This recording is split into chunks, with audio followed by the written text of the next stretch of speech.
नमस्कार, मेरा नाम डॉक्टर निशा भटनागर है। मैं मेडिकल डायरेक्टर हूँ अवेया फर्टिलिटी एंड आईवीएफ सेंटर की।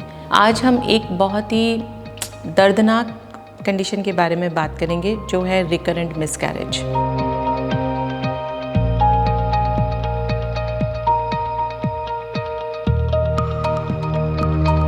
रिकरेंट मिसकैरेज का डेफिनेशन ये कहता है कि कोई भी प्रेगनेंसी अगर 20 हफ्ते से पहले किसी भी कारण से बार बार टर्मिनेट हो रही है तो हम उसको रिकरेंट मिसकैरेज कहते हैं। पहले ये माना जाता था कि अगर 3 बार ऐसा हुआ है तो आप रिकरेंट मिसकैरेज की कैटेगरी में फॉल करते हैं, बट आजकल 2 बार ऐसा होने के बाद ही डॉक्टर्स इन्वेस्टिगेशन शुरू कर देते हैं, क्योंकि अगर 2 बार ऐसा हुआ है तो तीसरी बार ऐसा होने के चांसेस ज़्यादा होते हैं। हम अगर रिकरेंट मिसकैरेजेस के कारण को जानना चाहें तो इसके कारणों को हम 3 भाग में डिवाइड कर सकते हैं। पहला कारण होता है एम्ब्रियो से रिलेटेड, दूसरा कारण होता है यूट्रस से रिलेटेड और तीसरा कारण होता है एनवायरनमेंट या बॉडी से रिलेटेड। चौथा एक और कारण भी होता है अनएक्सप्लेन, जहां हमें कुछ भी नहीं पता कि ऐसा क्यों हो रहा है। चलिए पहले हम जानते हैं एम्ब्रियो के बारे में। जब हम रिकरेंट मिसकैरेज की बात करते हैं, यूजुअली वो 2 तरीके का होता है, अर्ली रिकरेंट मिसकैरेज और late recurrent miscarriage. Early recurrent miscarriage means 12 हफ्ते से पहले होने वाला मिसकैरेज, लेट मीन्स 12 हफ्ते से बाद होने वाला मिसकैरेज। इसको हम क्यों डिवाइड करते हैं? क्योंकि इसके अनुसार हमें कारण पता चलता है। यूजुअली 12 हफ्ते से पहले जो भी मिसकैरेज होते हैं वो एम्ब्रियो में कोई जेनेटिक प्रॉब्लम होने की वजह से होते हैं। About 60% of the miscarriages in the first trimester genetic reason की वजह से होते हैं। जब हम जेनेटिक रीज़न की बात करते हैं, हम जानते हैं कि एम्ब्रियो बनता है एग और स्पर्म को मिला करके।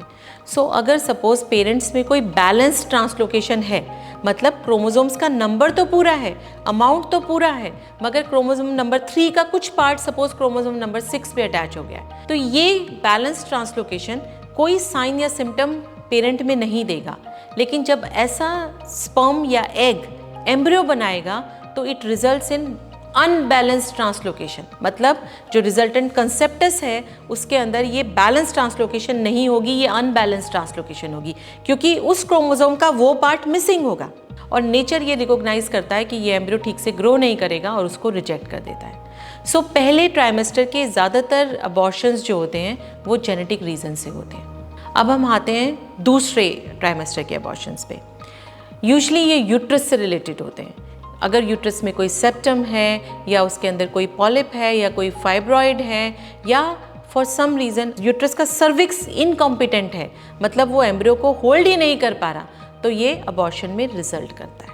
अब हम बात करते हैं थर्ड रीज़न यानी कि एनवायरनमेंट की। Environment means body. फीमेल की बॉडी, अगर सपोज कोई भी मेटाबॉलिक डिसऑर्डर है, ब्लड प्रेशर हाई है, थायराइड मेटाबॉलिज्म में प्रॉब्लम है या शुगर मेटाबॉलिज्म में प्रॉब्लम है या ओबेसिटी है बहुत ज़्यादा, आपका लाइफस्टाइल हेल्दी नहीं है, तो सच केसेस में भी अबॉर्शन के चांसेस बढ़ जाते हैं। इसके अलावा और भी फैक्टर्स होते हैं लाइक इनहेरिटेड थ्रोम्बोफिलियास।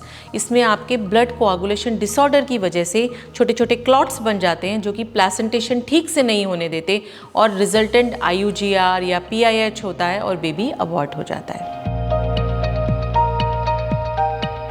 अब हम जानेंगे इनको ठीक करने के तरीकों के बारे में। सबसे पहले हम बात करते हैं एम्ब्रियो की।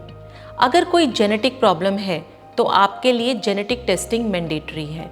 सबसे पहले हम कैरोटाइपिंग कराते हैं हस्बैंड एंड वाइफ का, हम होल एक्सोम सीक्वेंसिंग करवा सकते हैं हस्बैंड एंड वाइफ का, या अगर एम्ब्रियो बन गया है तो हम एम्ब्रियो की जेनेटिक टेस्टिंग कर सकते हैं ये जानने के लिए कि उसमें कोई एन्यूप्लॉइडी तो नहीं है। बट उससे पहले अगर हम प्रिवेंटिव मेथड्स पे फोकस करें तो अच्छा एम्ब्रियो बनाने के लिए अच्छा ज़रूरी है अच्छा स्पर्म हो और अच्छा एग हो। इसके लिए आपको फोकस करना है हेल्दी लाइफस्टाइल पे, वॉक पे, योगा पे, एक्सरसाइज पे, हेल्दी खाने पे, जंक ना खाने पे, स्मोकिंग ना करने पे, ड्रिंकिंग ना करने पे। अगर हमें एक अच्छा जेनेटिकली नॉर्मल एम्ब्रियो मिला तो हम उसको ट्रांसफ़र कर सकते हैं। That will result in a normal pregnancy. अब हम बात करते हैं यूट्राइन फैक्टर्स की। यूट्रस का कोई सेप्टम या पॉलिप या एडहेजन देखने के लिए एक बेसिक टेस्ट होता है जिसको हम कहते हैं हिस्ट्रोस्कोपी।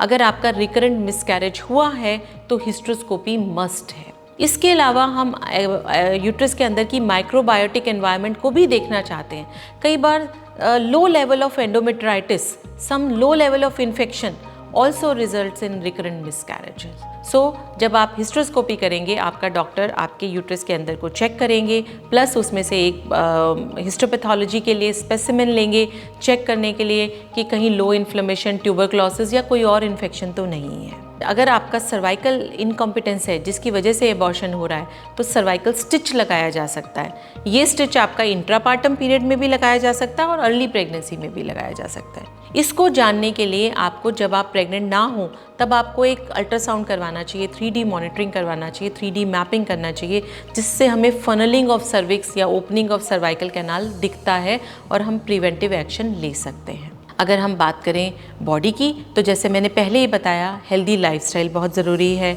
वॉक, योगा, एक्सरसाइज बहुत ज़रूरी है।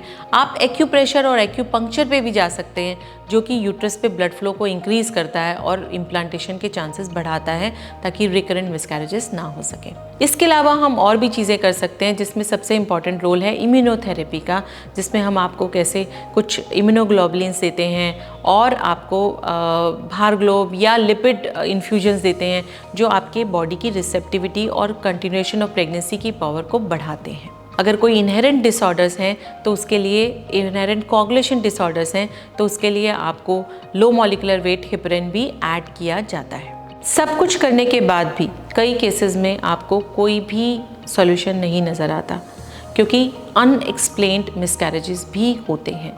ऐसे केसेस में देखा गया है कि एग डोनेशन, oocyte डोनेशन या स्पर्म डोनेशन, डिपेंडिंग अपॉन कि रीज़न क्या है, या रेयर केसेस में सरोगेसी भी आपको मदद कर सकता है। अगर आप इस बारे में और कुछ जानना चाहते हैं या आपके कुछ और सवाल हैं, आप हमें नीचे दिए गए नंबरों पे कांटेक्ट कर सकते हैं या आप हमें एक मैसेज ड्रॉप कर सकते हैं। ज़्यादा इन्फॉर्मेशन के लिए please contact at given numbers. Thank you so much.